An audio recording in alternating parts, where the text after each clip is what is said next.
ഇപ്പോൾ ഈ ഗാനം ആലപിക്കും. അതിൽ പാട്ടിനായി ലിൻഡ ജോസഫിനെ ക്ഷണിക്കും. നമുക്ക് പ്രാർത്ഥനയായിരുന്നു. ആ പാട്ട് നമുക്ക് ശ്രദ്ധിക്കാം.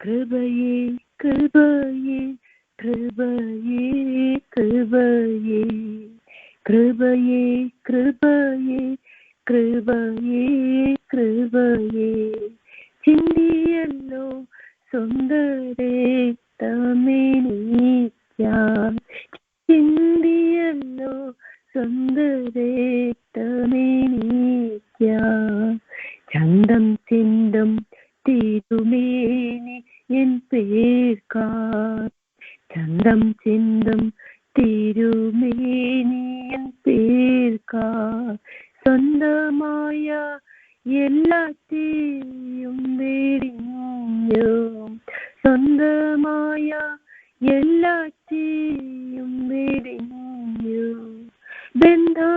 ബന്ധമില്ലാതായി ഏറെയോർത്തു ബന്ധമില്ലാതായി ഏറെയോർത്തു വീണ്ടെടുത്തു എന്നെയും എന്നെയും എന്നെയും വീണ്ടെടുത്തു എന്നെയും എന്നെയും എന്നെയും ആശ്ചര്യമേതു ആരാൽ വർണ്ണിച്ചിടാം ആശ്ചര്യമേതു ആരാൽ വർണ്ണിച്ചിടാം കൃപയേ കൃപയേ കൃപയേ കൃപയേ കൃപയേ കൃപയേ കൃപയേ കൃപയേ ദൂരത്തിരും ദ്രോഹിയാമെന്നേ ദൂരത്തിരുന്നായി ദ്രോഹിയാമെന്നേ ചാരത്താണ് ചീടുവാനേറ്റു കഷ്ടം ചാരത്താണ് ചീടുവാനേറ്റു കഷ്ടം കാരുണ്യനായക കാൽവരി ക്രൂശിൽ കാരുണ്യനായകൻ കാൽവരി ക്രൂശിൽ കാട്ടിയതാ അൻപിതോ അൻപിതോ അൻപിതോ കാട്ടിയതാ അൻപിതോ അൻപിതോ അൻപിതോ ആശ്ചര്യമേ ഇതുവാരാ വർണ്ണിച്ചിടാം ആശ്ചര്യമേതു ആരാൽ വർണ്ണിച്ചിടാം കൃപയേ കൃപയേ കൃപയേ കൃപയേ കൃപയേ കൃപയേ കൃപയേ കൃപയേ ഉറ്റവർ വീട്ടിടവേ പ്രാണനാഥൻ ഉറ്റവർ വീട്ടിടവേ പ്രാണനാഥൻ ദുഷ്ടന്മാർക്കു തിടവേ തൻവിലാവിൽ ദുഷ്ടന്മാർക്കു തിടവേ തൻവിലാവിൽ ഉറ്റ സഖി പോലും ഏറ്റുകൊള്ളുവാനായി ഉറ്റ സഖി പോലും ഏറ്റുകൊള്ളുവാനായി ഇഷ്ടമില്ലാതായല്ലോ അത്ഭുതം അത്ഭുതം ഇഷ്ടമില്ലാതായല്ലോ അത്ഭുതം അത്ഭുതം ആശ്ചര്യമേ ഇതുവാരാൽ വർണ്ണിച്ചിടാം ആശ്ചര്യമേതു ആരാൽ വർണ്ണിച്ചിടാം കൃപയേ കൃപയേ കൃപയേ കൃപയേ കൃപയേ കൃപയേ കൃപയേ കൃപയേ കാൽകരങ്ങൾ ഇരുമ്പാണികളാലേ കാൽകരങ്ങൾ ഇരുമ്പാണികളാലേ ചേർത്തടി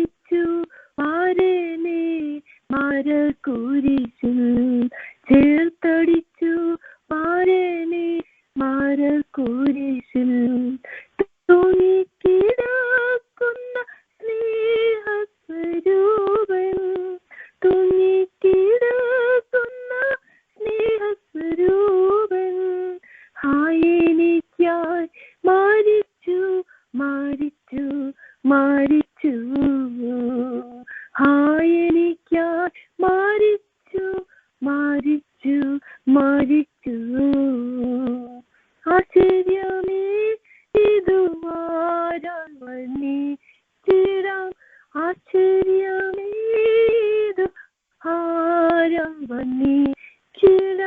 കൃപയേ കൃപയേ കൃപയേ കൃപയേ കൃപയേ കൃപയേ കൃപയേ കൃപയേ എന്തോ ഞാൻ നിന്നോട് പേർക്കാൻ എന്തോ ഞാൻ നിന്നോട് പേർക്കാൻ ചിന്തിക്കുകിൽ വെറും ഏഴ ഞാനല്ലോ ചിന്തിക്കുകിൽ വെറും ഏഴ ഞാനല്ലോ ഒന്നുമെനിക്കിനി വേണ്ടായി പാരിൽ ഒന്നുമെനിക്കിനി വേണ്ടായി പാരിൽ നിന്നെ മാത്രം സേവിക്കും സേവിക്കും സേവിക്കും നിന്നെ മാത്രം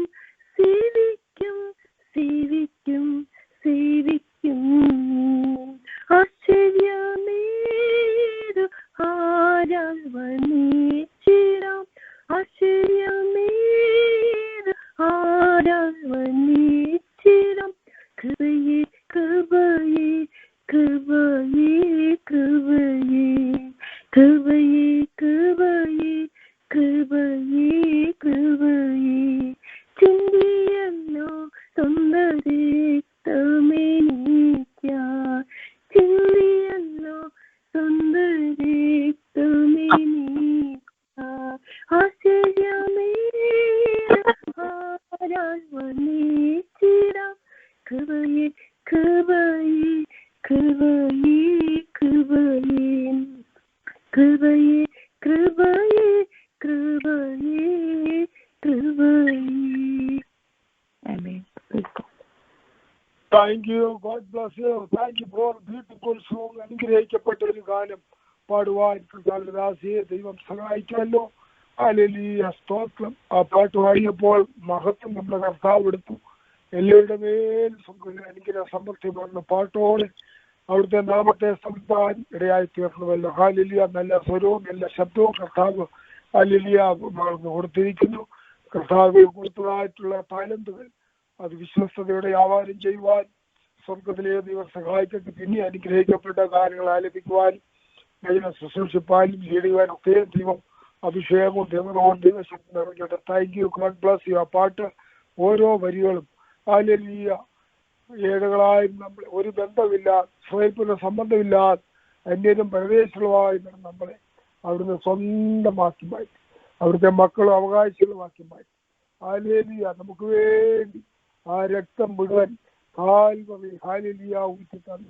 ആ പാട്ടിന്റെ ഓരോ വരികളും എപ്പോഴും അർത്ഥവത്തായി അനുഗ്രഹിക്കപ്പെട്ട നമുക്ക് ഇന്ന് രാത്രി കാലം ആ ക്രൂസിലേക്കൊന്ന് നോക്കുവാൻ ഒരു പ്രാവശ്യം എപ്പോഴും നാം ക്രൂസിനെ ധ്യാനിക്കുന്നവരാകുന്നുവെങ്കിലും ഈ രാത്രി ആ പാട്ടോടുള്ള ബന്ധത്തിലും ഒരു പ്രാവശ്യം നമുക്ക് ക്രൂസിലേക്ക് നോക്കുവാനുള്ള ആ അനുഗ്രഹിക്കപ്പെട്ട കാര്യങ്ങൾ ഹല്ലേലൂയ സ്വർഗ്ഗ ദൈവം ഐശ്വര്യമായിട്ട് അനുഗ്രഹിച്ചു. Thank you. God bless U. ബഹുമാനം ദൈവം സൂക്ഷിപ്പാൻ പോകുന്ന ദൈവഭക്തനെ നമുക്ക് ഏൽപ്പിച്ച് പ്രാർത്ഥിക്കാം.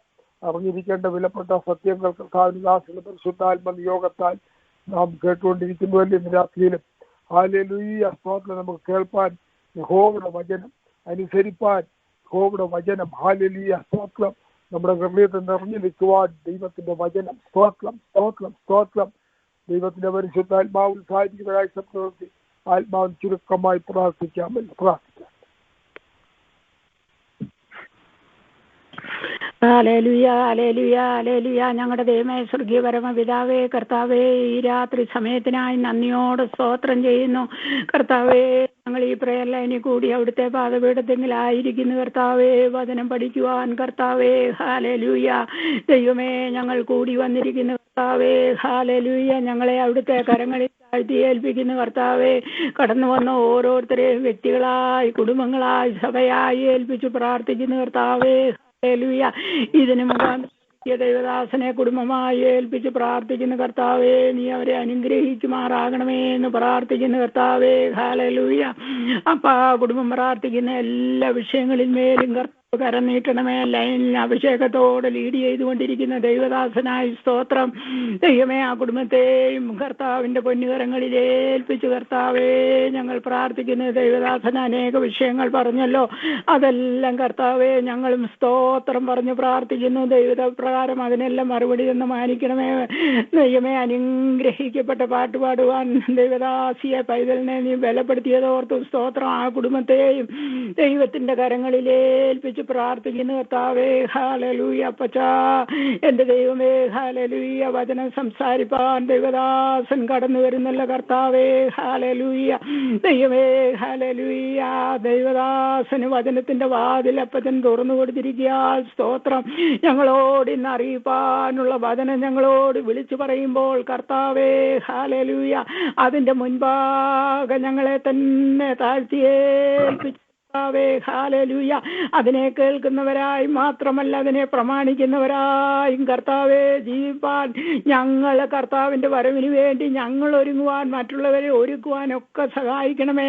ദൈവദാസനെ യേശുവിന്റെ നാമം ചൊല്ലി അനുഗ്രഹിച്ച് പ്രാർത്ഥിക്കുന്നു. ആരോഗ്യത്തോട് ബലത്തോട് ശക്തിയോടെ കർത്താവെ അപ്പച്ചാ നിർത്തിക്കൊള്ളുമാറാകണമേ. ദൈവമേ, ഹല്ലേലൂയ. കുടുംബത്തെ അനുഗ്രഹിച്ചു പ്രാർത്ഥിക്കുന്നു കർത്താവേ. ഹല്ലേലൂയ. അല്പസമയം ഞങ്ങൾ അവിടുത്തെ പാദപീഠത്തിലായിരിക്കട്ടെ കർത്താവേ. ഹല്ലേലൂയ. ഞങ്ങളോട് സംസാരിക്കുമാറാകണമേ എന്ന് പ്രാർത്ഥിക്കുന്നു കർത്താവേ. ലൈനിലായിരിക്കുന്ന എല്ലാ പ്രിയപ്പെട്ട ഒരു പ്രാവശ്യം കൂടെ ഏൽപ്പിക്കുന്നു. പ്രാർത്ഥന കേട്ടതിനായി സ്തോത്രം യേശുവിന്റെ നാമത്തിൽ തന്നെ. ആമേൻ.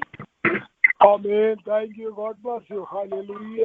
നമ്മളെ ഐശ്വര്യമായ സമൃദ്ധിയായ അനുഗ്രഹങ്ങൾ എല്ലാ മക്കളുടെ മേലും ദൈവം പകർന്നുകൊണ്ടിരിക്കാവുന്നു. ഹല്ലേലൂയ. ദൈവത്തിന്റെ വചനം ഹല്ലേലൂയ. ഇത് വരയ്ക്കുന്നതോറും മാറ്റി കൂടുന്ന ദൈവത്തിന്റെ വചനം, ജീവനുള്ള വചനം, ദൈവമായിരിക്കുന്ന വചനം. എത്ര കേട്ടാലും കൊതി ആർത്തിയോടെ നമുക്ക് ദൈവത്തിലായിരിക്കാം.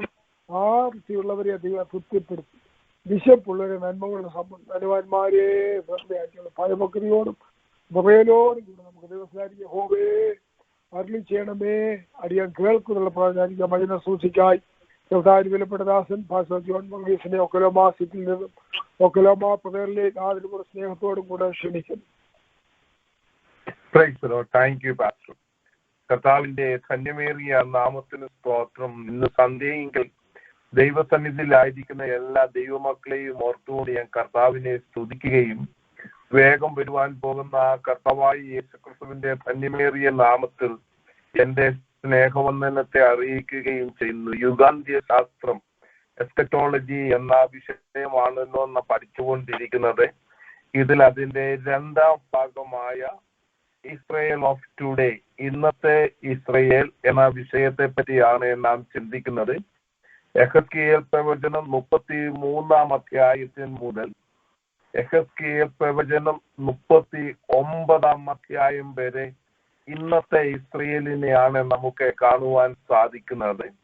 അതിനുശേഷം 40 അധ്യായം മുതൽ 48 അധ്യായം വരെയും ദൈവവചനത്തിലെ മറ്റു പല ഭാഗങ്ങളിലും നാളത്തെ ഇസ്രയേൽ ഓഫ് ടുമോറോ, നമ്മുടെ കർത്താവായ യേശുക്രിസ്തു മഹത്വത്തിൽ പ്രത്യക്ഷമായതിനു ശേഷം ഇസ്രയേലിനെ യഥാസ്ഥാനപ്പെടുത്തി മശീഹിക വാഴ്ചയിലുള്ള ഇസ്രയേലിന്റെ അവസ്ഥയാണ് ചിന്തിക്കുന്നത്. എന്തുകൊണ്ടാണ് ഇസ്രയേലിനെ ബേസ് ചെയ്തുകൊണ്ട് ഇങ്ങനെ ചിന്തിച്ചു എന്ന് ചോദിക്കുമ്പോൾ, ഇസ്രയേലിനെ ബേസ് ചെയ്തുകൊണ്ടാണ് പ്രവചനങ്ങൾ ഭൂരിപക്ഷവും പോയിരിക്കുന്നത്. അതുകൊണ്ട് നമ്മുടെ പഠനത്തിന്റെ വിശാലതയ്ക്ക് വേണ്ടിയാണ് ഇങ്ങനെ നാം തിരഞ്ഞെടുത്തത്. Israel of yesterday, Israel of today, Israel of tomorrow. Israel of എസ്റ്റർഡേയോടുള്ള ബന്ധത്തിൽ അബ്രഹാമിന്റെ വിളി മുതൽ ഇസ്രയേൽ മക്കൾ കർത്താവായ യേശുക്രിസ്തു വരെയും, അതിനുശേഷം ഇസ്രയേൽ മക്കൾക്ക് അവരുടെ ദേശം സ്വന്തമായി 1948 ലഭിച്ചതുവരെയും ഏതാണ്ട് ഒന്ന് ചിന്തിപ്പാൻ തക്കവണ്ണം ഇടയായി തീർന്നു. 1948 മുതൽ വേണമെങ്കിൽ 1917, 20-ാം നൂറ്റാണ്ട് മുതൽ 19-ാം നൂറ്റാണ്ടിൽ വരെയും നമുക്ക് കാണാൻ സാധിക്കും. മുതൽ ഇസ്രയേലിനെ ഉണ്ടായിട്ടുള്ളതായ ഉദാഹരണങ്ങളെ പറ്റിയുള്ളതായ അധ്യായങ്ങൾ ഒന്നോടൊന്ന് ചേർന്ന് അനേക സ്ഥലങ്ങളിൽ തിരുവചനത്തിൽ പറയുന്നുണ്ടെങ്കിൽ തന്നെയും ഒന്നോടൊന്ന് ചേർന്ന് യെഹെസ്കേൽ പ്രവചനത്തിലാണ് അതിന്റെ സീക്വൻസിൽ നമുക്ക് കാണുവാൻ സാധിക്കുന്നത്. അതുകൊണ്ടാണ് ഇസ്രായേൽ യെഹെസ്കേൽ പ്രവചനത്തെ ലക്ഷ്യമിട്ടുകൊണ്ട് നാം പഠിക്കുന്നത്. അല്ലാതെ തന്നെ പഠിക്കുവാൻ തിരുവചനത്തിൽ ഇസ്രായേൽ ഓഫ് ടുഡേയെ പറ്റി പല വേദഭാഗങ്ങളിൽ നമുക്ക് കാണുവാൻ സാധിക്കും. എന്നാൽ ഏറ്റവും നന്നായി നമുക്ക് ഗ്രഹിക്കുവാൻ സാധിക്കുന്നത് യെഹെസ്കേൽ പ്രവചനത്തിലായതുകൊണ്ടാണ് യെഹെസ്കേൽ പ്രവചനത്തിൽ നിന്ന് നാം പഠിക്കുന്നത്. കഴിഞ്ഞ ആഴ്ചയിൽ നാം ചിന്തിച്ചപ്പോൾ യെഹെസ്കേൽ പ്രവചനം 33-ാം അധ്യായം 34-ാം അധ്യായം ഈ 2 അധ്യായങ്ങളെയാണ് കഴിഞ്ഞ ആഴ്ചയിൽ പഠിക്കുവാൻ തക്കവണ്ണം ഇടയായി തീർന്നത്. ഇന്ന് നാം യെഹെസ്കേൽ പ്രവചനം അധ്യായമാണ് ചിന്തിക്കുന്നത്. ഈ യെഹെസ്കേൽ പ്രവചനം 35-ാം അധ്യായത്തിൽ പറഞ്ഞിരിക്കുന്ന അതേ കാര്യം തന്നെ ഒബദ്യാവിന്റെ പുസ്തകത്തിലും ആമോസിന്റെ പുസ്തകത്തിലും സങ്കീർത്തന പുസ്തകങ്ങളിലും ഒക്കെയും നമുക്ക് കാണുവാനായിട്ട് സാധിക്കുന്നു. എല്ലാ വേദവാക്യങ്ങളും വായിക്കുവാൻ നമുക്ക് സമയമില്ലാത്തതിനാൽ നാം ചിന്തിച്ചുകൊണ്ടിരിക്കുന്നതായ യെഹെസ്കേൽ പ്രവചനം 35-ാം അധ്യായം 15 വാക്യമുണ്ട്, വായിച്ച് സഹായിക്കണം. അതുപോലെ തന്നെ ഒബദ്യാവിന്റെ പുസ്തകം, അതിന് ഒരധ്യായമേ ഉള്ളൂ. അതിന്റെ 10 മുതൽ സമയലാഭത്തിന് വേണ്ടി 17-ാം വാക്യം വരെയും പിന്നെ 21-ാം വാക്യവും കൂടെ വായിച്ച് സഹായിക്കണം. യെഹെസ്കേൽ പ്രവചനം 35-ാം അധ്യായം. യഹോവയുടെ അരുളപ്പാട് എനിക്ക് ഉണ്ടായത് എന്തെന്നാൽ, മനുഷ്യപുത്ര, നീ സെയീർ പർവ്വതത്തിന് നേരെ മുഖം തിരിച്ച് അതിനെക്കുറിച്ച് പ്രവചിച്ച് അതിനോട് പറയേണ്ടത്, യഹോവയായ കർത്താവ് ഇപ്രകാരം അരുളി ചെയ്യുന്നു, സെയീർ പർവ്വതമേ, ഞാൻ നിനക്ക് വിരോധമായിരിക്കുന്നു. ഞാൻ നിന്റെ നേരെ കൈ നീട്ടി നിന്നെ പാഴും ശൂന്യവുമാക്കും. ഞാൻ നിന്റെ പട്ടണങ്ങളെ ശൂന്യമാക്കും. നീ പാഴായി തീരും. ഞാൻ യഹോവയെന്ന് നീ അറിയും. നീ നിത്യവൈരം ഭാവിച്ച് ഇസ്രായേൽ മക്കളുടെ അന്ത്യാകൃത്യകാലമായ അവരുടെ ആപത്ത് കാലത്ത് അവരെ വാളിന് ഏൽപ്പിച്ചുവല്ലോ. അതുകൊണ്ട് എന്നാണ് ഞാൻ നിന്നെ രക്തമാക്കി തീർക്കുകയും രക്തം നിന്നെ പിന്തുടരുകയും ചെയ്യും. അതെ, രക്തം നീ വെറുത്തിരിക്കുന്നു, രക്തം നിന്നെ പിന്തുടരുമെന്ന് യഹോവയായ കർത്താവിന്റെ അരുളപ്പാട്. അങ്ങനെ ഞാൻ സെയീർ പർവ്വതത്തെ പാഴും ശൂന്യവുമാക്കി ഗതാഗതം ചെയ്യുന്നവരെ അതിൽ നിന്ന് ഛേദിച്ചു കളയും. ഞാൻ അതിന്റെ മലകളെ നിഹിതന്മാരെ കൊണ്ട് നിറയ്ക്കും. നിന്റെ കുന്നുകളിലും താഴ്വരകളിലും നിന്റെ സകല നദികളിലും വാളാൽ നിഹിതന്മാരായവർ വീഴും. ഞാൻ നിന്നെ ശാശ്വത ശൂന്യങ്ങളാക്കും. നിന്റെ പട്ടണങ്ങൾ നിവാസികളില്ലാതെയായിത്തീരും. ഞാൻ യഹോവ എന്ന് നിങ്ങൾ അറിയും. യഹോവ അവിടെ ഉണ്ടായിരിക്കെ ഈ ജാതി രണ്ടും ഈ ദേശം രണ്ടും എനിക്കുള്ളവയാകും, ഞങ്ങളത് കൈവശമാക്കും എന്ന് നീ പറഞ്ഞിരിക്കൊണ്ട് എന്നാണ് നീ അവരോട് നിന്റെ ദേഷ്യം ഹേതുവായി കാണിച്ചിരിക്കുന്ന കോപത്തിനും അസൂയയ്ക്കും ഒത്തവണ്ണം ഞാനും പ്രവർത്തിക്കും. ഞാൻ നിനക്ക് ന്യായം വിധിക്കുമ്പോൾ ഞാൻ അവരുടെ ഇടയിൽ എന്നെ തന്നെ വെളിപ്പെടുത്തുമെന്ന് യഹോവയായ കർത്താവിന്റെ അരുളപ്പാട്. ഇസ്രായേൽ പർവ്വതങ്ങൾ ശൂന്യമായിരിക്കുന്നു, അവ ഞങ്ങൾക്ക് ഇരയായി നൽകപ്പെട്ടിരിക്കുന്നു എന്നിങ്ങനെ അവയെക്കുറിച്ച് നീ പറഞ്ഞിരിക്കുന്ന ദൂഷണങ്ങളെ ഒക്കെയും യഹോവയായ ഞാൻ കേട്ടിരിക്കുന്നു എന്ന് നീ അറിയും. നിങ്ങൾ വായ് കൊണ്ട് എൻ്റെ നേരെ വമ്പു പറഞ്ഞ് എനിക്ക് വിരോധമായി നിങ്ങളുടെ വാക്കുകളെ പെരുക്കി ഞാൻ കേട്ടിരിക്കുന്നു. യഹോവയായ കർത്താവ് ഇപ്രകാരം അരുളി ചെയ്യുന്നു, സർവഭൂമിയിൽ സന്തോഷിച്ചു കൊണ്ടിരിക്കുമ്പോൾ ഞാൻ നിന്നെ ശൂന്യമാക്കും.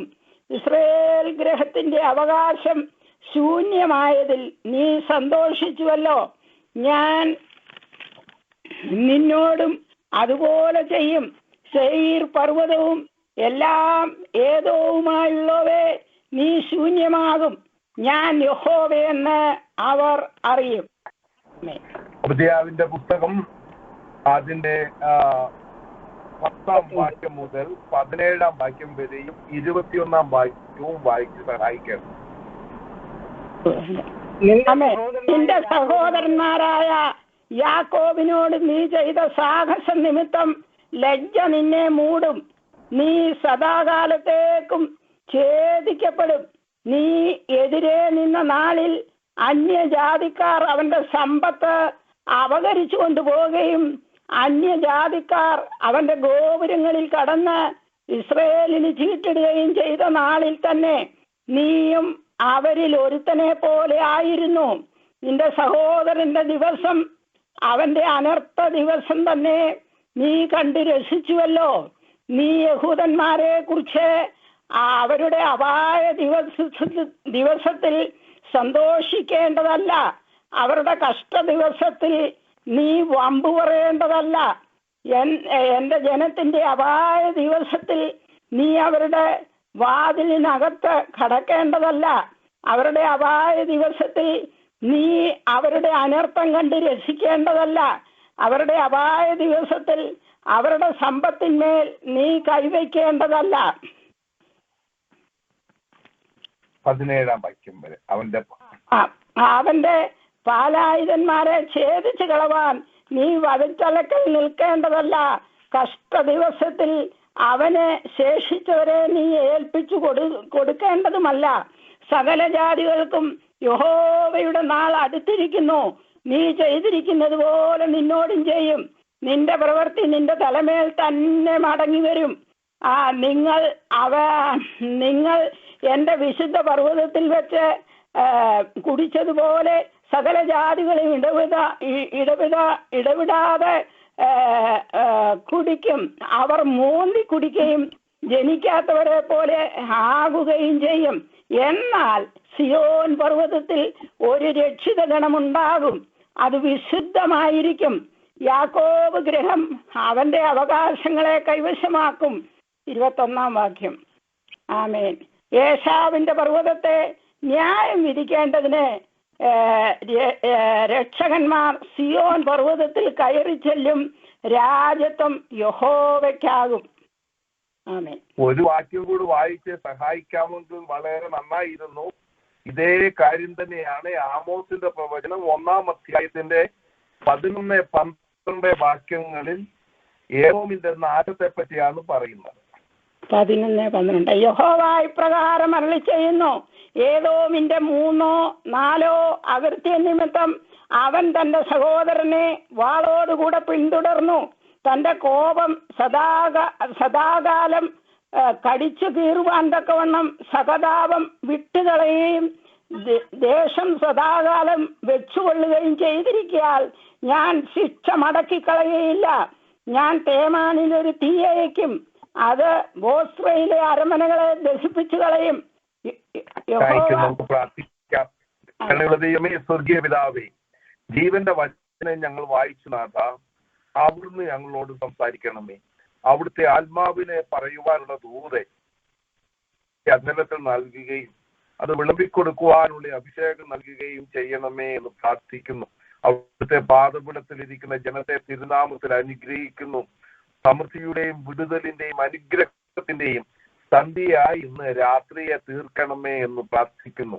മഹത്വം അങ്ങയ്ക്ക് യേശു രക്ഷകന്റെ നാമത്തിൽ തന്നെ. ആമേൻ. ഒരിക്കൽ കൂടെ കർത്താവായ യേശുക്രിസ്തുവിന്റെ ധന്യമേറിയ നാമത്തിൽ എന്റെ സ്നേഹവന്ദനത്തെ അറിയിക്കുന്നു. ഞാൻ ഓർപ്പിച്ചതുപോലെ യെഹെസ്കേൽ പ്രവചനം 33-ാം അധ്യായം മുതൽ 39-ാം അധ്യായം വരെ, ഇൻഫാക്ട് 37-ാം അധ്യായം വരെ ഒരു സെക്ഷനും അതിനുശേഷം റഷ്യയുടെ അധീനതയിൽ വരുവാനുള്ള യുദ്ധവുമാണ് 38-39 അധ്യായങ്ങളിൽ നമുക്ക് കാണുവാൻ സാധിക്കുന്നത്. ഇന്ന് കർത്താവെ കൃപ ചെയ്യുന്നുവെങ്കിൽ നമുക്ക് ഈ 35 ഒബദ്യാവിന്റെ പുസ്തകം, ആമോസിന്റെ പ്രവചനം, ഇങ്ങനെ മറ്റ് പല വേദഭാഗങ്ങളിൽ കൂടെ ഒരു എത്തിനോട്ടം ചെയ്തുകൊണ്ട് നമുക്ക് മുമ്പോട്ട് പോകുവാൻ തക്കവണ്ണം കർത്താവ് നമ്മെ സഹായിക്കുമാറാകട്ടെ. ഏദോമിന്റെ നാശം ഇസ്രയേലിന്റെ യഥാസ്ഥാനമാണ് 33-ാം അധ്യായത്തിൽ പ്രവാചകനെ ഒരുക്കുന്നു. 34-ാം അധ്യായത്തിന്റെ 2-ാം ഭാഗം മുതൽ ഇസ്രയേലിന്റെ യഥാസ്ഥാനം വ്യക്തമായി നമുക്ക് കാണുമെങ്കിൽ തന്നെയും ഇതിനിടയിലേക്ക് ദൈവത്തിന്റെ പരിശുദ്ധാത്മാവെ തിരികെ കയറ്റിയിരിക്കുന്ന ഒരു വിഷയമാണ് യെശയ്യാ പ്രവചനം 35-ാം അധ്യായം. ഇസ്രയേലിന്റെ യഥാസ്ഥാനത്തെ പറ്റി വളരെ വിശകലനം ചെയ്ത് പറഞ്ഞുകൊണ്ട് ഇപ്പോഴുള്ള ഇസ്രയേലിനെ പറ്റി വ്യക്തമായി വെളിപ്പെടുത്തിക്കൊണ്ടിരിക്കുമ്പോൾ ഇതിനിടയിൽ ദൈവത്തിന്റെ പരിശുദ്ധ ആത്മാവ് ഏദോമിന്റെ നാശം, ഏശാവിന്റെ തലമുറകളുടെ നാശത്തെ പറ്റി എന്തുകൊണ്ട് പറഞ്ഞിരിക്കുന്നു എന്ന് വേദവിദ്യാർത്ഥികളുടെ വലിയ ഒരു ചോദ്യമാണ്. ഇതിനകത്ത് രണ്ട് കാര്യങ്ങൾ നമുക്ക് കാണുവാൻ സാധിക്കും. യെശയ്യാ പ്രവചനം യെഹെസ്കേൽ പ്രവചനം 35-ാം അധ്യായത്തിലും ആമോസിന്റെ പ്രവചനത്തിലും ഓബദ്യാ പ്രവചനത്തിലും ഒക്കെയും നാം വ്യക്തമായി വായിക്കുന്നതായ സന്ദർഭത്തിൽ ഏദോമിനോടുള്ള ബന്ധത്തിൽ രണ്ട് വിധ ദൂതുകൾ നമുക്ക് കാണുവാനായിട്ട് സാധിക്കും. ഒന്നാമതായി പ്രവാചകന്റെ കാലത്തും അതിന് മുമ്പും യഹോവയായ ദൈവം ഏദോമിനെ ശിക്ഷിച്ച ശിക്ഷയും അത് ഏറ്റുവാങ്ങിയ ന്യായവിധിയുമാണ് നമുക്ക് കാണുവാനായിട്ട് സാധിക്കുന്നത്. എന്നാൽ രണ്ടാമതായി വേദവിദ്യാർത്ഥികളുടെ ഇടയിൽ വളരെ വ്യക്തമായി ചില വാക്യങ്ങൾ ഈ വായിച്ച വേദഭാഗങ്ങളിൽ തന്നെ എടുത്ത് കാണിച്ചിരിക്കുന്നതിനാൽ ആ വാക്യങ്ങളുടെ അടിസ്ഥാനത്തിൽ കഴിഞ്ഞ ചില നിവർത്തീകരിക്കപ്പെട്ട പ്രവചനങ്ങൾ മാത്രമല്ല ഇനിയും വരുവാനുള്ള പ്രവചനങ്ങളും 35-ലും അതുപോലെ തന്നെ ഓബദ്യാവിന്റെ പുസ്തകത്തിലും സങ്കീർത്തനം 137-ന്റെ 7-ാം വാക്യത്തിലും സങ്കീർത്തനം 44-ന്റെ 18-ാം വാക്യത്തിലും വിലാപങ്ങളുടെ പുസ്തകം 4-ാം അധ്യായത്തിന്റെ 21-ാം വാക്യത്തിലും മറ്റ് പലയിടങ്ങളിലും യെശയ്യാ പ്രവചനം 63-ാം അധ്യായത്തിന്റെ 1-2 വാക്യങ്ങളിലും അതിൽ ചിലത് മാത്രമാണ് ഞാൻ പറഞ്ഞിരിക്കുന്നത്. വരുവാനുള്ള കാലത്തെയും ഊന്നി പറഞ്ഞിരിക്കുന്നത് കാണുവാൻ സാധിക്കുന്നു. എന്നാൽ ഇവിടെ ഒരു വലിയ പ്രശ്നം നമ്മുടെ മുമ്പിൽ വരികയാണ്. നാം ഏദോമിലേക്ക് നോക്കുക. ജോർദാനിലുള്ള ഏദോമിലേക്ക് നോക്കിയാൽ ഏദോം ഇന്ന് നശിക്കപ്പെട്ട് അത് ശൂന്യമായി കിടക്കുകയാണ്.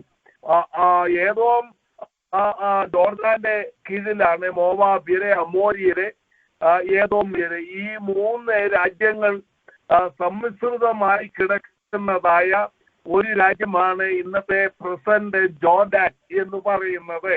ഈ ജോർദാനിൽ ഏദോം ഉണ്ടെങ്കിൽ തന്നെയും ഏദോമിനെ പർട്ടിക്കുലർ ചെയ്ത് പഠിക്കുന്നതായ സന്ദർഭത്തിൽ അവിടെ മറ്റ് ശൂന്യതയാണ് കാണുവാനായിട്ട് സാധിക്കുന്നത്. പിന്നെ എന്തുകൊണ്ടാണ് ഇവിടെ ഇങ്ങനെ പ്രവചിച്ചിരിക്കുന്നത്? ഏദോം വലിയ ശക്തിയായിരുന്നുവെന്നും ഏദോം യഹൂദയ്ക്ക് എതിരായി കടന്നു വന്നിരുന്നുവെന്നുമുള്ള അനേക ചരിത്രം ദൈവവചനത്തിൽ കാണുവാൻ സാധിക്കും. അവയൊക്കെയിൽ ചിലതാണ് നാം വായിച്ചത്. എന്നാൽ പിന്നെ ഈ ശൂന്യമായി കിടക്കുന്ന ഏദോം അങ്ങനെ ഒരു രാജ്യം കിടക്കുന്നതായ സന്ദർഭത്തിൽ ഇനിയും വരുവാനുള്ള ഏദോം ഏതാണ്, അത് നശിക്കുന്നത് എന്തുമാണ് എന്നുള്ളതായ ഒരു ചോദ്യം വേദവിദ്യാർത്ഥികളുടെ ഇടയിലുണ്ട്. അതിൽ ഒരു പ്രധാനപ്പെട്ട പല അഭിപ്രായങ്ങൾ എനിക്ക് പറയുവാനായിട്ടുണ്ട് എങ്കിൽ തന്നെ അവയെല്ലാം വിശദീകരിക്കുവാൻ സമയമില്ല. അതിൽ പ്രധാനപ്പെട്ട ഒരു അഭിപ്രായം, ഇന്ന് കാണുന്ന ടർക്കി നാം പഠിക്കുന്നതായ സന്ദർഭത്തിൽ അമാലേക്യർ, അതായത് അമാലേക്യർ എന്ന് പറയുന്നത് ദൈവവചനം നാം പഠിക്കുന്നതായ സന്ദർഭത്തിൽ, ഉൽപ്പത്തി പുസ്തകമൊക്കെ പഠിക്കുന്നതായ സന്ദർഭത്തിൽ അമാലേക്ക് എന്ന് പറയുന്നത് ഏശാവിന്റെ കൊച്ചുമകനാണ് എന്ന് നമുക്ക് കാണാനായിട്ട് സാധിക്കുന്നുണ്ട്. ഇവരെ എല്ലാം നോക്കുന്ന സന്ദർഭത്തിൽ ഇവരെല്ലാം അവരുടെ സഹോദര പുത്രന്മാരാകുന്ന ഏശാവിന്റെ സഹോദരനാകുന്ന യാക്കോബിന്റെ തലമുറകളാകുന്ന ഇസ്രയേൽ മക്കൾക്ക് വൈരികളായി തീർന്നു എന്ന് നമുക്ക് കാണുവാനായിട്ട് സാധിക്കുന്നു. അതിനെപ്പറ്റി നാം വായിച്ച വേദഭാഗങ്ങളിലും നാം ആമോസിന്റെ പ്രവചനത്തിലും അത് തന്നെ വായിച്ചു. നിത്യവൈരം എന്നൊക്കെയാണ് പറഞ്ഞിരിക്കുന്നത്. എന്ന് പറഞ്ഞാൽ സദാകാലം വൈര്യം വെച്ചുകൊണ്ടിരിക്കുന്നു എന്നാണ് ആമോസിന്റെ പ്രവചനത്തിൽ പറഞ്ഞിരിക്കുന്നത്. ഇതേ കാര്യം തന്നെ ഓബദ്യാവിന്റെ പുസ്തകത്തിലും നമുക്ക് കാണുവാനായിട്ട് സാധിക്കും. ഇവർ വൈരികളായിരുന്നു, ഇസ്രയേൽ മക്കളുടെ ശത്രുക്കളായിരുന്നു എന്ന് കാണാൻ സാധിക്കും. ഇസ്രയേൽ മക്കൾ ബാബേൽ പ്രവാസത്തിലേക്ക് പോയി. ബാബേലിൽ കേബാർ നദിയുടെ ബാബേൽ നദി എന്നാണ് 137 സങ്കീർത്തനത്തിൽ പറയുന്നെങ്കിൽ തന്നെയും കേബാർ നദിയാണ്. യെഹെസ്കേൽ പ്രവചനത്തിൽ പറഞ്ഞിരിക്കുന്ന കേബാർ നദിയാണ്. കേബാർ നദിയെ പറ്റി നാം പഠിച്ചതാണ്. ടൈഗ്രീസും യൂഫ്രട്ടീസും തമ്മിൽ ഒന്നിപ്പിക്കുന്നതായ ഒരു കപ്പൽ ചാനലാണ്. കപ്പലുകൾ പോകത്തക്കവണ്ണം ആഴമുള്ള ഒരു ചാനലാണ് കേബാർ നദി എന്ന് പറയുന്നത്. ഈ കേബാർ നദിയുടെ തീരത്താണ്, അതിന്റെ തെല്ലബീബ് എന്ന് പറയുന്ന സ്ഥലത്താണ് ഇസ്രായേൽ മക്കൾ താമസിച്ചത്. യെഹെസ്കേൽ പ്രവാചകനും അവിടെയാണ് താമസിച്ചത് എന്ന് യെഹെസ്കേൽ പ്രവചനം 3-ാം അധ്യായത്തിന്റെ 12-ാം വാക്യത്തിൽ നാം ഇതൊക്കെയും നന്നായി പഠിച്ചതാണ്. അതുകൊണ്ട് ഞാൻ ആ ഭാഗത്തേക്ക് പോകുവാൻ തക്കവണ്ണം ആഗ്രഹിക്കുന്നില്ല. കേബാർ നദിയുടെ തീരത്ത് ഇരുന്നതായ സന്ദർഭത്തിൽ ബാബേല്യർ പറഞ്ഞു, നിങ്ങൾ ഒരു സിയോൻ ഗീതങ്ങൾ പാടിക്കാട്ടെ എന്ന് പറയുമ്പോൾ അന്യദേശത്ത് ഞങ്ങൾ സിയോൻ ഗീതങ്ങൾ പാടുന്നത് എങ്ങനെയാണ് എന്നൊക്കെയും പറഞ്ഞു കേട്ട് 7-8 അധ്യായ വാക്യങ്ങളിലേക്ക് 137 നമുക്കറിയാവുന്നതാണ്. അവിടേക്ക് കടന്നു വരുന്നതായ സന്ദർഭത്തിൽ യെരൂശലേമിന്റെ നാൾ ഓർക്കണമേ, യെരൂശലേമിന്റെ നാൾ ഓർത്ത് അതുകൊണ്ട് എന്ത് ചെയ്യണം? ഏദോമ്യർ ചെയ്തതായിട്ടുള്ള കാര്യം നശിപ്പിച്ചു കളയും, അടിസ്ഥാനം വരെ ഇടിച്ചു കളവീൻ എന്ന് പറഞ്ഞ ഏദോമിനെ ഓർക്കണമേ, യെരൂശലേമിന്റെ നാൾ ഓർക്കണമേ എന്ന് പ്രാർത്ഥിക്കുന്നത് കാണുവാൻ സാധിക്കുന്നു. യെരൂശലേമിന്റെ നാൾ എങ്ങനെയാണ് ഓർക്കുന്നത്? യിശയ്യാ പ്രവചനം 62-ാം അധ്യായത്തിന്റെ 1 മുതൽ 7 വരെയുള്ള വാക്യങ്ങൾ നാം വായിക്കുമ്പോൾ എനിക്ക് തോന്നുന്നു ആ വേദവാക്യങ്ങൾ വെച്ചുകൊണ്ട് ഒരു വ്യാഴാഴ്ച ഒരു ഷോർട്ട് മെസ്സേജ് എന്നാണെന്ന് ഞാൻ ഓർക്കുന്നില്ല, ഈ പ്രെയർ ലൈനിൽ വെച്ച് തന്നെ ഞാൻ കൊടുത്തത് എന്റെ ഓർമ്മയിലേക്ക് വരുന്നു. ഏത് ദിവസമാണെന്ന് എനിക്കറിയില്ല. ഇസ്രയേലിനെ യഥാസ്ഥാനപ്പെടുത്തുന്നവരെ, ഇടിവിൽ നിൽക്കുന്നവരെ നിങ്ങൾ അടങ്ങിയിരിക്കരുത് എന്നൊക്കെയും പറഞ്ഞ്, യഹോവയെ ഉണർത്തുന്നവരെ നിങ്ങൾ അടങ്ങിയിരിക്കരുത് എന്നൊക്കെയും പറഞ്ഞുകൊണ്ട് കരയുന്നതായ ഇസ്രയേൽ മക്കളെ നമുക്ക് കാണുവാനായിട്ട് സാധിക്കുന്നു. അത് അങ്ങനെയാണ് ഇസ്രയേലിന്റെ നാൾ ഓർക്കണമേ എന്നുള്ള പ്രാർത്ഥന. നമ്മുടെ ജീവിതത്തിലും ഇതൊരു അനുവർത്തമാക്കാവുന്നതായ ഒരു നല്ല ഗുണപാഠമാണ്. യഹോവയെ ഓർപ്പിക്കുന്നവരാണ് ദൈവമക്കളാകുന്ന നാം. നമുക്ക് അനേക വാഗ്ദത്തങ്ങൾ കർത്താവ് തന്നിട്ടുണ്ട്. അവയെല്ലാം ദൈവസന്നിധിയിൽ വളരെ വ്യക്തമായി ദൈവം വെച്ചിരിക്കുന്നു എന്ന് നാം ദൈവവചനം വ്യക്തമായി പഠിക്കുമ്പോൾ കാണുവാനായിട്ട് സാധിക്കുന്നു. എന്നാൽ ദൈവമക്കളാകുന്ന നമുക്ക് ലഭിച്ചിരിക്കുന്ന വാഗ്ദത്തങ്ങൾ അത് നമ്മളോടുള്ള ബന്ധത്തിൽ, നമ്മുടെ ആരോഗ്യത്തോടുള്ള ബന്ധത്തിൽ, നാം ആരാധിക്കുന്ന സഭയോടുള്ള ബന്ധത്തിൽ, നാം പാർക്കുന്ന ദേശത്തോടുള്ള ബന്ധത്തിൽ, ദൈവം നമുക്ക് തന്ന തലമുറകൾ, കൊച്ചുമക്കൾ, നമ്മുടെ പ്രിയപ്പെട്ടവരോടുള്ള ബന്ധത്തിൽ ദൈവത്തെ ഓർമ്മിപ്പിച്ച് ഉണർത്തി ഒരു യഥാസ്ഥാനം, ഒരു വിടുതല, ഒരു സൗഖ്യം ലഭിക്കുവോളം നാം അടങ്ങിയിരിക്കരുതേ എന്നാണ് യിശയ്യാ പ്രവചനം 62-ാം അധ്യായത്തിൽ. നിങ്ങൾ സമയം കിട്ടുമ്പോൾ വായിക്കണം. നമ്മൾ ഓടിച്ചു പോകുന്നത് കൊണ്ട് ഞാൻ എടുത്ത് പറയാതിരിക്കുകയാണ്. ദൈവത്തിന് സ്തോത്രം. ടർക്കിയാണ് പലസ്തീൻ നാടിനെ, ടർക്കിയുടെ ഹിസ്റ്ററി പഠിക്കുന്നതായ സന്ദർഭത്തിൽ ചിലർ പറയുന്ന they are even the descendants of Amalekites എന്നുള്ളൂ പറയുന്നതായിട്ട്, അമാലിക്കരുടെ എന്ന് പറയുന്നവരുമുണ്ട്. യേശാവിന്റെ തലമുറകളും ടർക്കിയുമായിട്ട് വളരെ ബന്ധമുണ്ട് എന്ന് പറയുന്നതായ ഒരു നല്ല കൂട്ടം പ്രവചന വ്യാഖ്യാനാക്കൾ ഉണ്ട്. ആ ഭാഗം കൊണ്ട് ഞാൻ അവിടെ നിൽക്കുകയാണ്. ഞാൻ ഒരു അഭിപ്രായമായിട്ടാണ് പറയുന്നത്. അതിനോടുള്ള ബന്ധത്തിൽ മറ്റു പല കാര്യങ്ങൾ പറയുവാനായിട്ടുണ്ട് എങ്കിൽ തന്നെ അങ്ങനെ നാം മുമ്പോട്ട് പോകുകയാണെങ്കിൽ നമുക്ക് ഒരു ഭാഗത്തും ചെന്ന് നീക്കുവാനൊക്കത്തില്ല. അതുകൊണ്ട് ഞാൻ മുമ്പോട്ട് പോകുകയാണ്. 2 വേദഭാഗങ്ങൾ ഞാനിവിടെ വായിക്കുകയാണ്. 35-ാം അധ്യായത്തിന്റെ 14-ാം വാക്യം. യഹോവയായ കർത്താവ് ഇപ്രകാരം അരുളിച്ചെയ്യുന്നു, സർവഭൂമിയും സന്തോഷിച്ചു കൊണ്ടിരിക്കുമ്പോൾ ഞാൻ നിന്നെ ശൂന്യമാക്കും. 36-ാം അധ്യായത്തിന്റെ അടുത്ത അധ്യായം. അതിന്റെ 5-ാം വാക്യം. അതുകൊണ്ട് യഹോവയായ കർത്താവ് ഇപ്രകാരം അരുളി ചെയ്യുന്നു, ജാതികളിൽ ശേഷിച്ചിരിക്കുന്നവരോടും എല്ലാ ഏദാമിനോടും ഞാൻ നിശ്ചയമായി എന്റെ തീഷ്ണാഗ്നിയോട് സംസാരിക്കും. അവർ എന്റെ ദേശത്തെ കവർച്ചയായി തള്ളിയിടുവാൻ തക്കവണ്ണം അതിനെ പൂർണ്ണ സന്തോഷത്തോടും നിന്ദാഭാവത്തോടും കൂടെ തങ്ങൾക്ക് അവകാശമായി നിയമിച്ചുവല്ലോ എന്നിവിടെ കാണുവാനായിട്ട് സാധിക്കും. ഈ 2 വേദഭാഗവും നോക്കുമ്പോൾ ഈ കഴിഞ്ഞ കാലങ്ങളിൽ ഏദോമിനെ ദൈവം നശിപ്പിച്ചത് കാണുവാൻ സാധിക്കുന്നു. പല രീതിയിലാണ് നാശമുണ്ടായത്. ബാബേല്യർ ഇസ്രായേൽ മക്കളെ വന്ന് കൊള്ളയിടുന്നതായ സന്ദർഭത്തിൽ അവർക്ക് വഴി പറഞ്ഞു കൊടുക്കുകയും ഒക്കെ ഇവർ ചെയ്തത് കാണുവാൻ സാധിക്കുന്നു. നിങ്ങൾ ഓബദ്യാവിന്റെ പുസ്തകത്തിലേക്ക് കടന്നു വരാം. നാം വായിച്ചതായ വേദഭാഗത്തേക്ക് ഒന്ന് നോക്കാം. അതിന്റെ 8 വിധ പാപങ്ങൾ ഏദോമിന്റെ ഇവിടെ പ്രത്യേകം പറഞ്ഞിരിക്കുന്നത് കാണുവാനായിട്ട് സാധിക്കുന്നുണ്ട്. ഇസ്രായേലിനെതിരായി, യാക്കോബിന്റെ മക്കൾക്കെതിരായി, സ്വന്തം സഹോദരങ്ങൾക്കെതിരായി ചെയ്ത 8 വിധ കഠിന പാപങ്ങൾ. ഇത് നമുക്ക് വലിയ ഗുണപാഠമാണ്.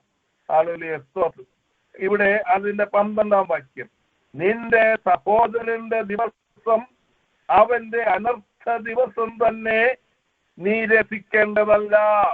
മറ്റുള്ളവർ അനർത്ഥത്തിലാകുമ്പോൾ, മറ്റുള്ളവർ വീഴ്ചയിലാകുമ്പോൾ നാം രസിക്കുകയല്ല ചെയ്യേണ്ടത്. അത് ശത്രുവാണെങ്കിൽ പോലും കർത്താവേ ക്ഷമിക്കണമേ, കർത്താവേ യഥാസ്ഥാനപ്പെടുത്തണമേ എന്ന് പ്രാർത്ഥിക്കണം. നീ യഹൂദരെ കുറിച്ച് അവരുടെ അപായ ദിവസത്തിൽ സന്തോഷിക്കേണ്ടതല്ല. ബാബേല്യർ വന്ന് യഹൂദ്യരെ കൊണ്ടുപോയതായ സന്ദർഭത്തിൽ ഏതോ സന്തോഷിക്കുകയായിരുന്നു. അവരുടെ കഷ്ട ദിവസത്തിൽ നീ വമ്പു പറയേണ്ടതല്ല. അന്യോന്യം വലിയ വമ്പുകള്, വലിയ വമ്പ് പറയും. നമുക്കറിയാമല്ലോ, അങ്ങനെ വമ്പ് പറഞ്ഞുകൊണ്ട് അവർ നടന്നു. അതുപോലെ തന്നെ 13-ാം വാക്യം, എന്റെ ജനത്തിന്റെ അപായ ദിവസത്തിൽ. നോക്കുക, യഹോവയായ ദൈവം ഇസ്രായേൽ മക്കൾ പിന്മാറ്റത്തിൽ പോയി അടിമകളായ ദൈവം തന്നെയാണ് അതിന് സമ്മതിച്ചത്. എന്നാലും ദൈവം പറയുന്ന ഒരു കാര്യമുണ്ട്, എന്റെ ജനത്തിന്റെ അപായ ദിവസത്തിൽ നീ അവരുടെ വാതിലിനകത്ത് കടക്കേണ്ടതല്ല. ബാബേല്യര് വന്ന് ഈ ഇസ്രായേൽ മക്കളെ കൊള്ളയടിച്ച് ആലയമെല്ലാം കൊള്ളയടിക്കുമ്പോൾ ഇവരും പുറകിൽ കൂടെ വന്നിട്ട് അവരുടെ കുഞ്ഞുങ്ങളെയൊക്കെ കിഡ്നാപ്പ് ചെയ്തിട്ട് സോർ കൊണ്ടുപോയി, അവർ വലിയ കച്ചവട സ്ഥലമാണത്, അവിടെ കൊണ്ടുപോയിട്ട് ഇവരെ വിൽക്കുക, അടിമകളായി വിൽക്കുന്ന ജോലി ഉണ്ടായിരുന്നു. അതുകൂടാതെ അവരും ഇതിനകത്ത് കയറി കൊള്ള ചെയ്തു എന്ന് പറയുന്ന വാതിലിനകത്ത് കടക്കേണ്ടതല്ല. അവരുടെ അപായ ദിവസത്തിൽ അവരുടെ അനർത്ഥം കണ്ട് രസിക്കേണ്ടതല്ല. അവരുടെ അപായ ദിവസത്തിൽ അവരുടെ സമ്പത്തിന്മേൽ കൈവെക്കേണ്ടതല്ല. ബാബേല്യർ ഒരു വശത്തു നിന്ന് കൊള്ള ചെയ്യുന്നതായ സന്ദർഭത്തിൽ ഇവർക്കാവോളം ഇസ്രായേൽ മക്കളുടെ കൊള്ള ചെയ്തു കൊണ്ടുപോയി അവന്റെ പാലായക്കാരെ ഛേദിച്ച് കളവാൻ നീ വഴിത്തലയ്ക്ക് നിൽക്കേണ്ടതല്ല. ഞാനത് എന്താണെന്ന് പറയാം. ഈ യുദ്ധം നടന്നു. നെബൂഖദ്നേസറിന്റെ വലിയ സൈന്യം യഹൂദന്മാരെ എല്ലാം കൊന്നൊടുക്കിക്കൊണ്ടിരിക്കുകയാണ്. രക്ഷപ്പെടേണ്ടതിനെ യഹൂദന്മാർ ചുറ്റുപാടുമുള്ള 4 ദേശത്തേക്കും ചിന്നി ഓടിക്കൊണ്ടിരിക്കുകയാണ്. ഇങ്ങനെ ഓടുന്നതായ സന്ദർഭത്തിൽ അപ്പവും വീഞ്ഞും വെള്ളവും കൊടുത്ത് അവരെ സഹായിക്കേണ്ടതിനു പകരം അവർ പതിയിരുന്ന് ഓടി രക്ഷപ്പെടുവാൻ തക്കവണ്ണം ശ്രമിക്കുന്ന ആൾക്കാരെ കൊല്ലുന്നത് കാണുവാനായിട്ട് സാധിക്കുന്നു. ഇതൊക്കെയും ദൈവം കണ്ടുകൊണ്ടിരിക്കുകയാണ്. ആ കഷ്ടദിവസത്തിൽ അവന് ശേഷിച്ചിരിക്കുന്നവരെ നീ ഏൽപ്പിച്ചു കൊടുക്കേണ്ടതല്ല. ഓടുന്നവരെ പിടിച്ച് കൊല്ലുകയും ബാക്കിയുള്ളവരെ ബാബേല്യർക്ക് ഏൽപ്പിച്ചു കൊടുക്കുകയും ചെയ്യും. സകല ജാതികളുടേക്കും യഹോവയുടെ നാൾ അടുത്തിരിക്കുന്നു. യഹോവയുടെ നാൾ എന്ന് പറയുന്നത് ജാതികളെ ന്യായം വിധിക്കുന്ന ദിവസമാണ്. ഹല്ലേലൂയ. അത് ഭാഗികമായി ഓരോരോ സന്ദർഭത്തിൽ നിർവർത്തിച്ചെങ്കിൽ തന്നെയും ഇനിയും ഒരു വലിയ യഹോവയുടെ നാൾ വരുന്നു. അത് നാം ഭാവിയിൽ ചിന്തിക്കുന്നതായിരിക്കും. ഹല്ലേലൂയ. നിന്റെ പ്രവൃത്തി നിന്റെ തലമേൽ തന്നെ മടങ്ങി വരും. ഇങ്ങനെ ഒബദ്യാവിന്റെ നാശത്തെ കാണാൻ സാധിക്കും. എന്നാൽ 17-ാം വാക്യം നാം വായിച്ചതാണല്ലോ. എന്നാൽ സിയോൻ പർവ്വതത്തിൽ ഒരു രക്ഷിതഗണം ഉണ്ടാകും. ഇസ്രായേൽ കഠിന പിന്മാറ്റത്താൽ ബാബേലിന്റെ അടിമകളായെങ്കിൽ തന്നെയും ഇസ്രായേലിനൊരു ഉദാഹരണമുണ്ട് എന്ന് ഇവിടെ ദൈവത്തിന്റെ ആത്മാവ് ഉപദ്യാ പ്രവാചകനിൽ കൂടെ പറയുകയാണ്. അതുപോലെ തന്നെ 70 വർഷം കഴിഞ്ഞപ്പോൾ ഇസ്രായേൽ മക്കൾ മടങ്ങി വന്നു. ദൈവ പൈതലേ, ഹല്ലേലൂയ, നാം വീണാലും എഴുന്നേൽക്കും. ഹല്ലേലൂയ, സ്തോത്രം. നമുക്കൊരു ഉദാഹരണമുണ്ട്. നമ്മുടെ ജീവിതത്തിൽ താഴ്ച വീഴ്ച വിവിധമായ പ്രയാസങ്ങൾ ഉണ്ടായാലും യഥാർത്ഥമായി ദൈവസന്നിധിയിൽ ഏൽപ്പിച്ചു കൊടുക്കുന്ന ഒരു വ്യക്തിക്ക് വ്യത്യാസമുണ്ട്, വിടുതലുണ്ട്, യഥാസ്ഥാനമുണ്ട്. യേശാവിന്റെ പർവ്വതത്തെ ഞാൻ ന്യായം വിധിക്കേണ്ടതിന് രക്ഷകന്മാർ സിയോൻ പർവ്വതത്തിൽ കയറി ചെല്ലും. അതൊരു വലിയ വിഷയമാണ്. എന്റെ മുമ്പിൽ ആ ഭാഗത്തേക്ക് അത് പ്രവചന വിഷയമാണ്. നമ്മുടെ കർത്താവായ യേശു ക്രിസ്തു വന്നതിന് ശേഷം ഉള്ളതായ ആ കാര്യമാണ് എന്ന് പറയുന്നു. അത് കൂടാതെ തന്നെ അതിന്റെ പ്രാവചനികമായ വിഷയം സഭയുടെ റാപ്ചറോടുള്ള ബന്ധത്തിൽ സ്വർഗീയ സിയോനിൽ ദൈവസഭ ചെന്നു കഴിയുമ്പോഴാണ് കർത്താവിന്റെ യഥാസ്ഥാനം യെരൂശലേമിൽ ഇനിയും ഉണ്ടാകുവാൻ പോകുന്നത്. അതിനോടുള്ള ബന്ധത്തിലും വ്യാഖ്യാനിക്കുന്നവരുണ്ട്. ആ ഭാഗത്തേക്ക് സുദീർഘമായി പോയി ചിന്തിക്കുവാൻ തക്കവണ്ണം ഇപ്പോൾ നമുക്ക് സമയമില്ല. വേറൊരു സമയം മേ ബി ക്രിസ്തുവിന്റെ കാലത്തെ പറ്റിയൊക്കെയും ചിന്തിക്കുമ്പോൾ കുറെ കൂടെ നാം ഓർക്കുന്നുവെങ്കിൽ അതിനെപ്പറ്റി ചിന്തിപ്പാൻ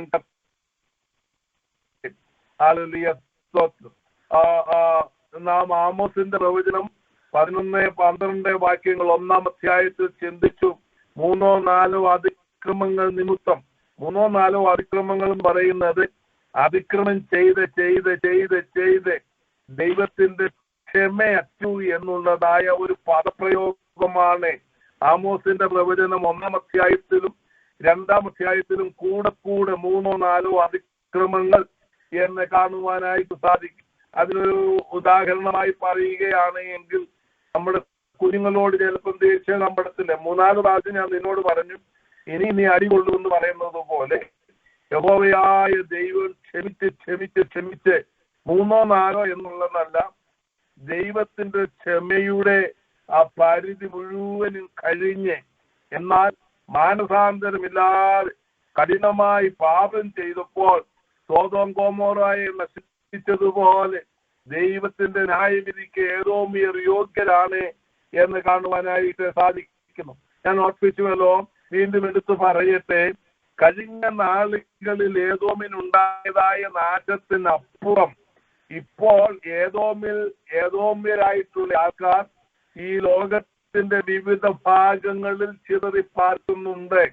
അവർ ഇസ്രായേലിനെതിരായി ഇനിയും കടന്നു വരുമ്പോൾ യഹോവയായ ദൈവം അവരെ ന്യായം വിധിക്കുന്ന ന്യായവിധിയാണ് ഇവിടെ നമുക്ക് കാണുവാനായിട്ട്. അതുകൊണ്ടാണ് 35-ാം അധ്യായം ഇസ്രായേലിന്റെ യഥാസ്ഥാനത്തോടുള്ള ബന്ധത്തിൽ അതിനിടയിൽ ദൈവത്തിന്റെ പരിശുദ്ധാത്മാവെ തിരികെ കയറ്റി ദൂരായി നൽകിയത്.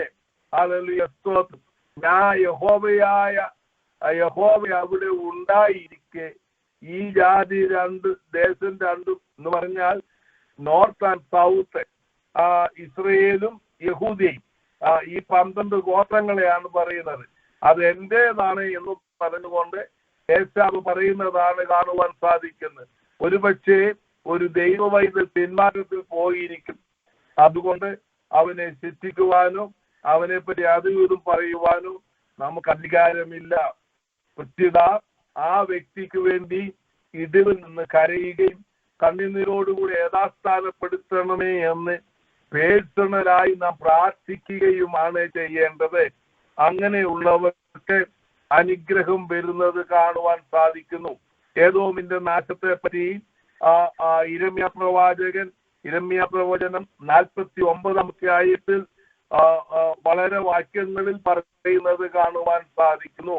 ഇരമ്യാ പ്രവാചകൻ തന്നെ ലാമെന്റേഷൻ, വിലാപങ്ങളുടെ പുസ്തകത്തിന്റെ 4-ാം അധ്യായത്തിന്റെ 21-ാം വാക്യത്തിൽ ഏദോം പുത്രിയെ നിന്റെ മേലും ദൈവത്തിന്റെ ന്യായവിധി വരുമെന്ന് പറയുന്നത് കാണുവാൻ സാധിക്കുന്നുണ്ട്. ഹല്ലേലൂയ, സ്തോത്രം. ആകയാൽ ഇനിയും ഏദോമ്യരായിട്ടുള്ള ആൾക്കാർ ആരൊക്കെ ഉണ്ടോ അവർക്കൊക്കെയും ഋഷിയോടുകൂടെ കൂടുകയും അതിനുശേഷം ക്രിസ്തുവിനോട് കൂടെ കൂടുകയും ചെയ്ത് ദൈവമക്കൾക്കെതിരായി, ഇസ്രായേൽ മക്കൾക്കെതിരായി കടന്നു വരുമ്പോൾ ദൈവത്തിന്റെ വലിയ ന്യായവിധി അവരുടെ മേൽ വരുമെന്നുള്ളതായ പ്രാവചനിക ദൂതും ഇതിനകത്ത് കാണുവാൻ സാധിക്കും. ഇനിയും നമുക്ക് ഒന്നുകൂടെ മനസ്സിലാക്കേണ്ടതിന് ഏദോമ്യരുടെ കഠിന പാപങ്ങളിലെ 1-2 കാര്യങ്ങൾ അറ്റ്ലീസ്റ്റ് ഒന്നെങ്കിലും പറയുവാൻ എന്റെ മുമ്പിൽ സമയമുണ്ട് എന്ന് എനിക്ക് തോന്നുന്നു. ഒബദ്യാവിന്റെ പുസ്തകം 4-ാം വാക്യവും 8-ാം വാക്യവും.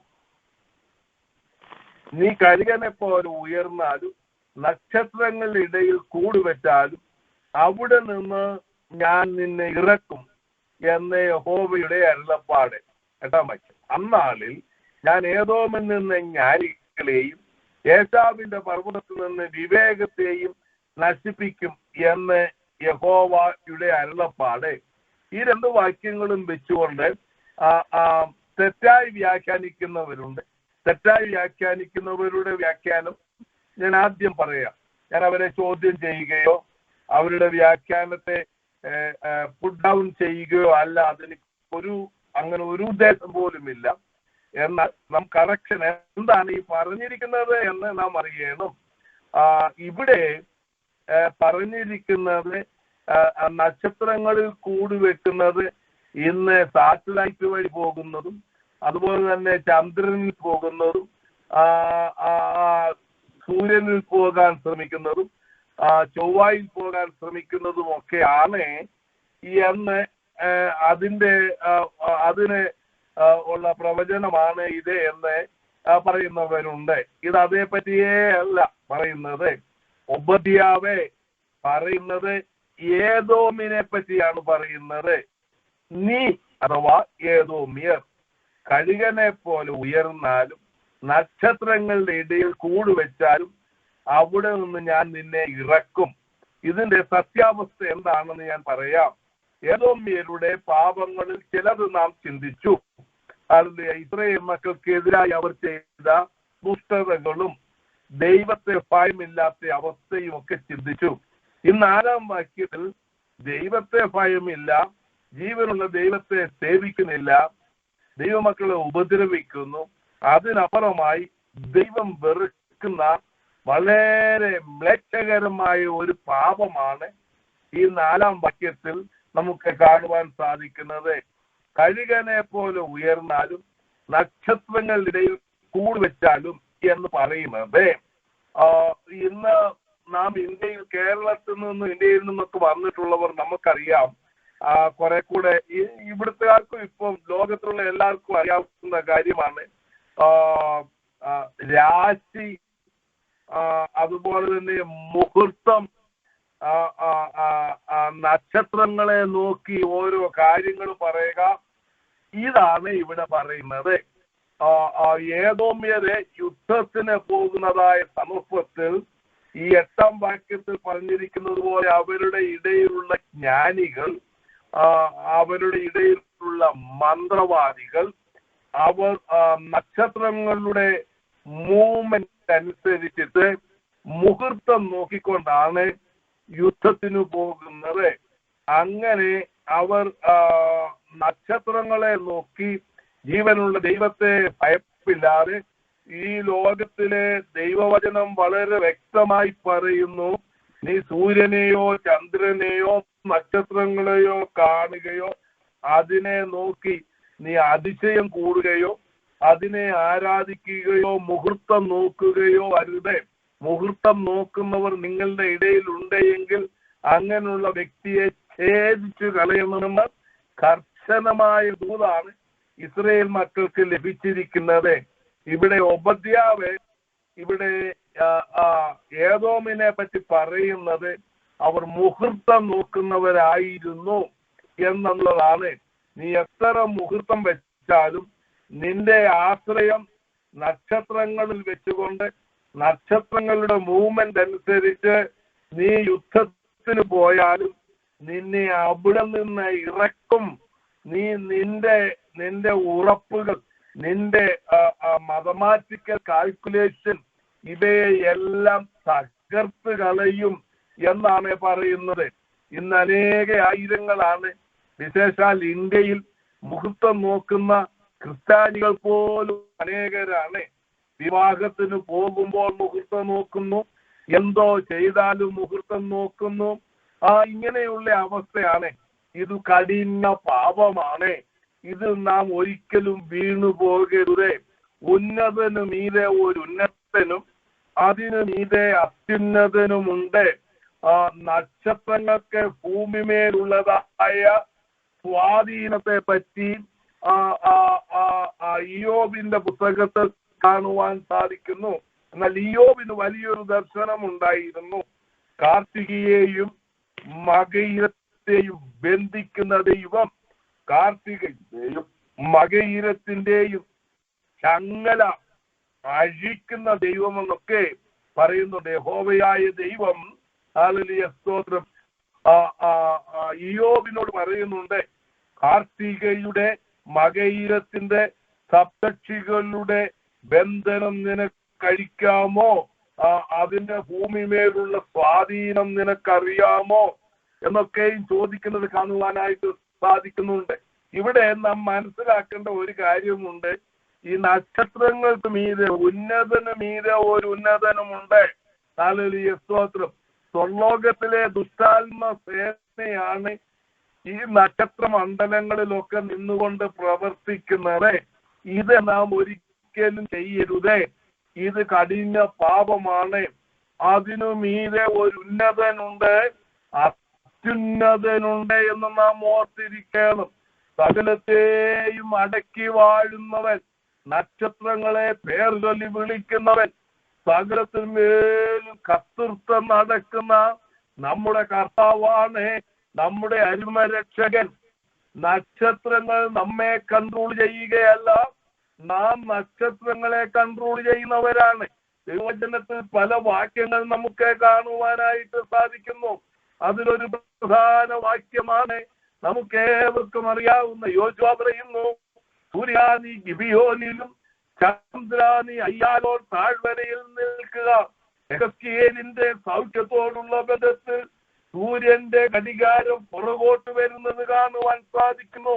അപ്പോൾ ഒരു ദൈവ പൈതലിന് സൂര്യന്റെ മേൽ, നക്ഷത്രങ്ങളുടെ മേൽ, സകലത്തെയും സൃഷ്ടിച്ച കർത്താവിന്റെ നാമത്തിൽ അധികാരമുണ്ട്. ആകയാൽ അവയെ നോക്കിയല്ല നാം യാത്ര ചെയ്യേണ്ടത്. നാം മുഹൂർത്തം നോക്കരുത്. നമ്മെ കാക്കുന്ന ഒരു കർത്താവുണ്ട്. ഹല്ലേലൂയ. നാം ആകയാൽ പ്രത്യാശയുള്ളവരായി, ഭക്തിയുള്ളവരായി പോകണം. ഏദോമിന്റെ കഠിന പാപങ്ങളിൽ മറ്റൊന്നാണ്, അവർ മുഹൂർത്തം നോക്കുന്നവരായിരുന്നു. അവർ മുഹൂർത്തം നോക്കിയാലും നക്ഷത്രങ്ങളിൽ കൂടുവെച്ച് നക്ഷത്രങ്ങളുടെ മൂവ്മെന്റ് അനുസരിച്ച്, രാശി അനുസരിച്ച് യുദ്ധത്തിന് പോയാലും അവരെ പിടിച്ച് അവരെ ന്യായം വിധിക്കുന്ന ഒരു അത്യുന്നതനുണ്ട്. അത്യുന്നതനായ കർത്താവ് നമ്മെ സ്വർഗത്തല തിരുത്തിയിരിക്കുകയാണ്.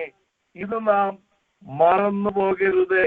അവരുടെ കവിഞ്ഞൊഴുകുന്ന പാപങ്ങളിൽ പലതിൽ ഒന്നാണ്, അതിലൊരു പ്രധാനപ്പെട്ടതാണ് അവരുടെ മുഹൂർത്തം നോക്കൽ. മറ്റൊന്ന് ദൈവത്തെ ഭയമില്ലാത്തത്. മറ്റൊന്ന് സഹോദരങ്ങളെ അനർത്ഥത്തിൽ ചിരിക്കുന്നു, അവരെ കൊള്ളയിടുന്നു, അവരെ അടിമകളായി കൊണ്ടുപോകുന്നു. ദൈവം ഈ ഏദോമ്യരെ ശിക്ഷിച്ചു. ഇനിയും ഒരു വലിയ ശിക്ഷ അവരുടെ മുമ്പിലുണ്ട്. ദൈവത്തിന് സ്തോത്രം. നാം ഒരു കാര്യം മനസ്സിലാക്കണം. കർത്താവ് നമുക്ക് സമയം നൽകുന്നതായ സന്ദർഭത്തിൽ ദൈവത്തെ ഭയന്ന് കർത്താവിനെ സേവിച്ച്, ഹല്ലേലൂയ, സ്തോത്രം, മനുഷ്യരുടെ മുമ്പിൽ ഉയരുന്നവരായിട്ടല്ല, മനുഷ്യരുടെ മുമ്പിൽ അനുമതി ചെയ്യുന്നവരായിട്ടല്ല, പ്രത്യുത കർത്താവിന്റെ ഹിതപ്രകാരം ജീവിക്കുവാൻ കർത്താവ് നമ്മെ സഹായിക്കട്ടെ. ഉപദ്യാവിന്റെ നാശമാണ് ഏദോമിന്റെ നാശമാണ് ഉപദ്യാവിന്റെ പുസ്തകത്തിലും ആമോസിന്റെ പ്രവചനത്തിലും യിരെമ്യാ പ്രവചനം 49-ാം അധ്യായത്തിലും യിശയ്യാ പ്രവചനം 63-ാം അധ്യായത്തിലും മറ്റനേകം അധ്യായങ്ങളിലും സങ്കീർത്തനം 44:18 സങ്കീർത്തനം 44 ഒരു പ്രവചന സങ്കീർത്തനമാണ്. യേശുക്രിസ്തുവിന്റെ കാലത്തെ പറ്റി അതിനകത്ത് വളരെ വ്യക്തമായി കാണുവാനായിട്ട് സാധിക്കുന്നുണ്ട്. കുറുക്കന്മാരുടെ ദേശമെന്ന് പറയുന്നത് കാണുവാൻ സാധിക്കുന്നുണ്ട്. നമ്മുടെ കർത്താവ് തന്നെ ഹേരോദാവിനെ ആ കുറുക്കനോട് ചെന്ന് പറയുവീൻ എന്ന് പറയാൻ കാരണം ഏദോമ്യരുടെ ദേശത്ത് അനേക കുറുക്കന്മാരുണ്ടായിരുന്നു. ഈ ഹേരോദാവ് ഒരു ഏദോമ്യനായിരുന്നു. അവരുടെ നിക്നെയിമാണ് കുറുക്കൻ എന്നുള്ളത്. അതാണ് നമുക്ക് അവിടെ ലൂക്കോസിന്റെ സുവിശേഷം 13-ാം അധ്യായത്തിലും സങ്കീർത്തനം 44-ലും ഒക്കെ കാണുവാനായിട്ട് സാധിക്കുന്നു. നമ്മുടെ കർത്താവിൽ പൂർണ്ണ ആശ്രയം വെക്കാം. ഹല്ലേലൂയ. നമ്മുടെ കർത്താവ് വരുന്നു, അവന്റെ വരവിനായി ഒരുങ്ങാം. ഏതൊരുവൻ ദൈവമക്കൾക്കെതിരായി നിൽക്കുന്നുവോ അവർക്കൊരു ന്യായവിധിയുണ്ട് എന്ന് ഇന്ന് രാത്രി നാം പഠിച്ചു. നാം മറന്നു പോകരുത്. കർത്താവ് നമ്മെ അനുഗ്രഹിക്കട്ടെ. Thank you for listening the word of God. God be with you. Thank you. Good night.